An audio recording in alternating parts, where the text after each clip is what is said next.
Hey guys, it's Tiny Tom Logan back with another video for you, and today we're going to be taking my first look at the Asus Rampage 3 Black Edition motherboard. This is all part of the Shadow H20 build that I'm going to be doing.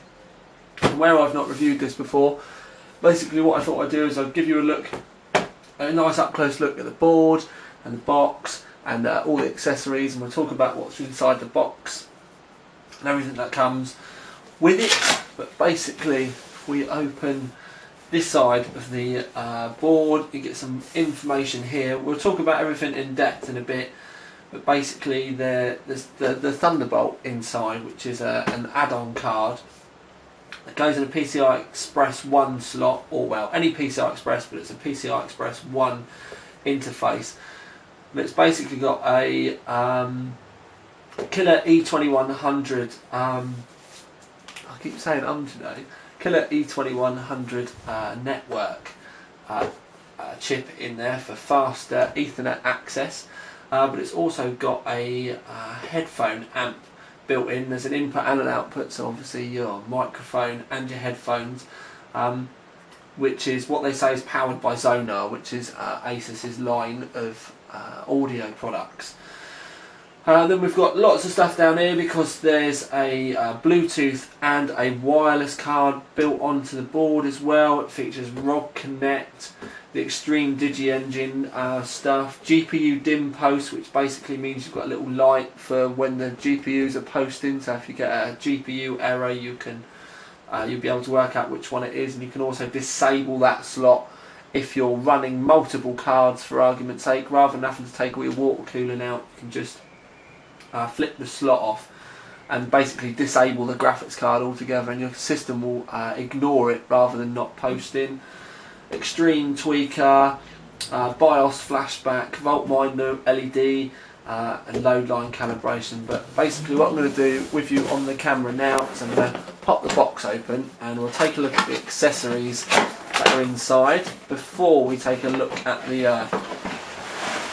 board itself. I move everything out of shot. Right, we're back in, and I pop the box open. We'll go through everything individually. Basically, you've got two. Now these one is for wireless, one is for your Bluetooth. Doesn't matter which one. They're also magnetic as well, so you can stick them on the back of your case, and they fold up. I used to have these on older Asus boards. They're actually quite good. You've got a three-way SLI bridge. There's a tiny little, it looks like 40mm fan, probably so you can put it on the North Bridge. I will test this later, but I would, if anyone's actually thinking about using this, I wouldn't. They're terribly noisy, and I'd just bin the idea off altogether. That's your ROG Connect, or your ROG Connect cable. You'll notice that there's two USBs. One of them, there's a dedicated USB on the board for this, but the other one then goes into like your laptop, and you can overclock one computer with your laptop. SATA 6 cables. Then you've got a USB and eSATA connector for the back. There's what appears to be a USB extension, but it might also be, because it doesn't say on the package, it might also be an audio connection, because there's only 4 wires in it, so I'm going to say that that's an audio connector. There's some zip ties. There's a I'm not sure whether this is SLI or, I think it's a floppy SLI cable. There's the crossfire cable, so yeah, that is SLI. The back plate, or the I/O shield, whatever you want to call it. The some Asus Connect, or some connectors. Two, well actually no, there's 3 in there, I do apologise. 3 temperature probes. Manual, driver CD, hard drive stickers, the usual kind of stuff that you expect. And then there's also a Thunderbolt audio precision test report. It's not done on your specific board, because obviously they'll be there forever, but they've obviously done a specific test report, and you've got it there so you can have a look at, and the ROG sticker in the bottom there. So fair amount of accessories with this when you think about it. I've seen a lot less with some more expensive boards, so lots of little toys. If we move over to the main board itself, what we'll look at first is the Thunderbolt card, which looks fairly simple. You can see that there's a Republic of Gamers logo there. Obviously when this is in your rig, with most cases you're just going to be seeing the top anyway. With stuff like this, especially where you are just going to be seeing the top, I wish sometimes they'd just put a nice back plate over it, even if it was just a bit of thin plastic or something, just so it hid all the PCB, like with the graphics cards, just to tidy things up a bit. But anyway, it looks like the Thunderbolt logo there lights up, but until we start using it we're not going to know. It's PCI Express 1, as I said to you before. If you have a look on the back, you've got the Ethernet there, which is the killer E2100. Then you've got digital SPDIF out, this is obviously optical, and then you've got a line in for your microphone and a line out for your headphone. And obviously the headphone has a built-in amp in here as well, so you'll be able to have your headphones up much louder. Now, the board itself, what I'm going to attempt to do is put the board down, zoom you guys in, so we'll give this a crack, and then what I'm going to do is move the board around as best I can. Now, right, straight away, oh, I kicked the camera, I do apologise, I moved back. Right, straight away, up on the top here, this is your Bluetooth and your wireless. So you've got wireless built in. I've got to admit, guys, with how simple it is nowadays for where you can get home plug adapters, so you can put Ethernet over your home plug in like your electrics in your house. Sorry, I will get the words out. I'm really not a fan of wireless. I'd really much rather just buy some home plugs and then do it that way. The only thing I really use of wireless in my house now is my laptop and my phone. My main rig definitely wouldn't run my main rig on wireless, but obviously there are going to be people out there live with parents, massive house or something like that. You've got to have wireless. So this could be, you know, good for you, but it's just not something that, you know, me personally would use. PS2 there, which you can put your keyboard or your mouse in. As we come down, you see USBs. This is BIOS clear switch. More USBs, 2 eSATAs and USB 3s there. Note that there's only 2 USB 3s on this. That's Rod Connect button. That's the dedicated Rod Connect USB.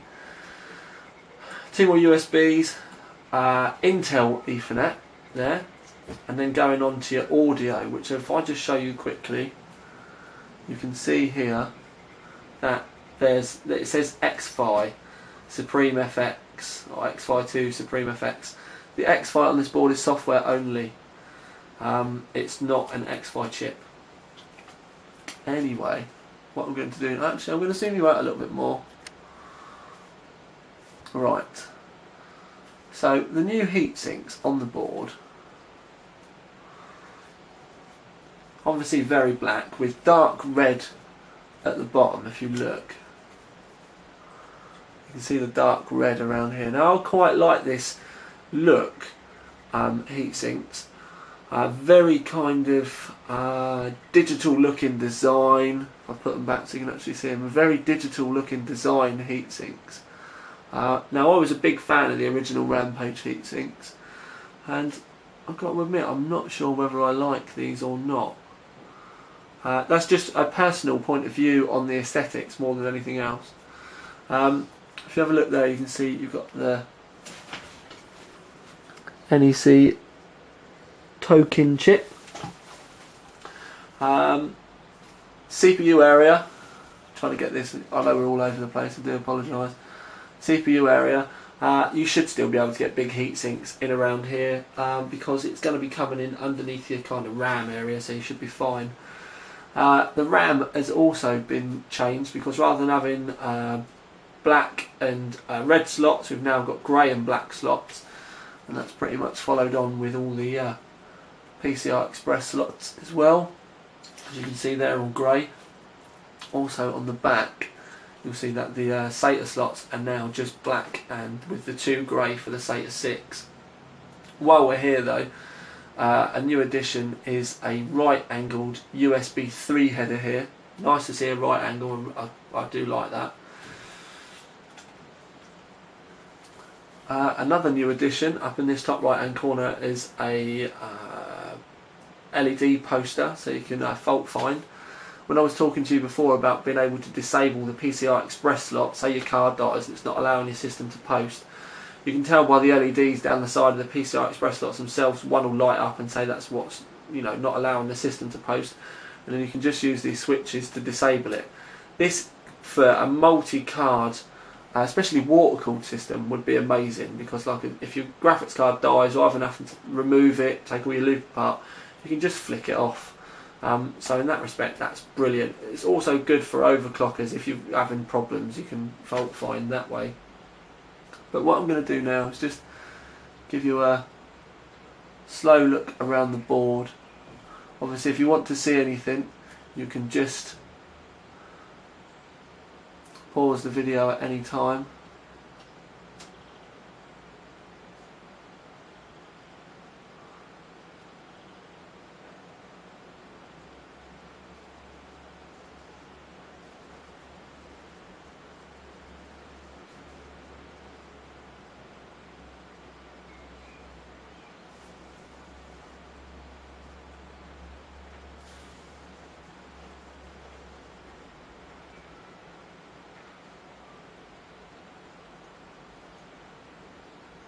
Remember, like I said, you can pause the video at any point.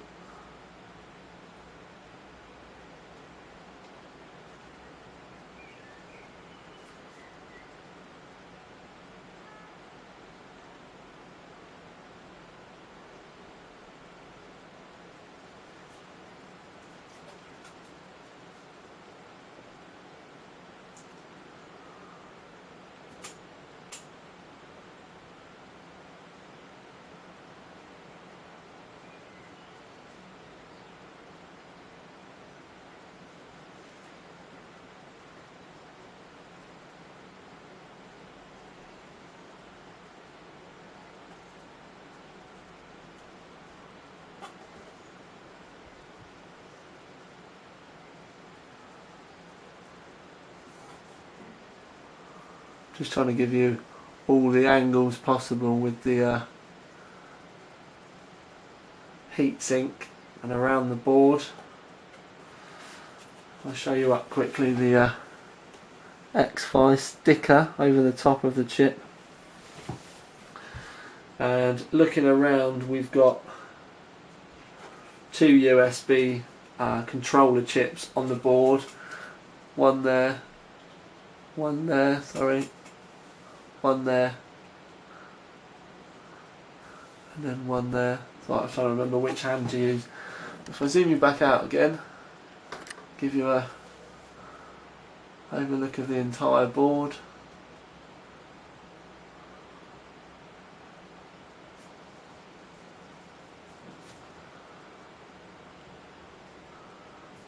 And that's it, guys. Our however you want to put it, first look at the Rmpage 3 Black Edition, which is going to be the motherboard that I'm going to be using in the Shadow H20. It's kind of a project build review. Basically, it's going to be a lot of components getting reviewed at the same time, but I've turned it into a like a build log as well, so that we actually see an entire system rather than just individual components on a bench rig. Again, let's see if this is an idea that gets ripped off by lots of other people. But anyway, guys, as I said, that's our first look at the Rmpage 3 Black Edition. We got there eventually.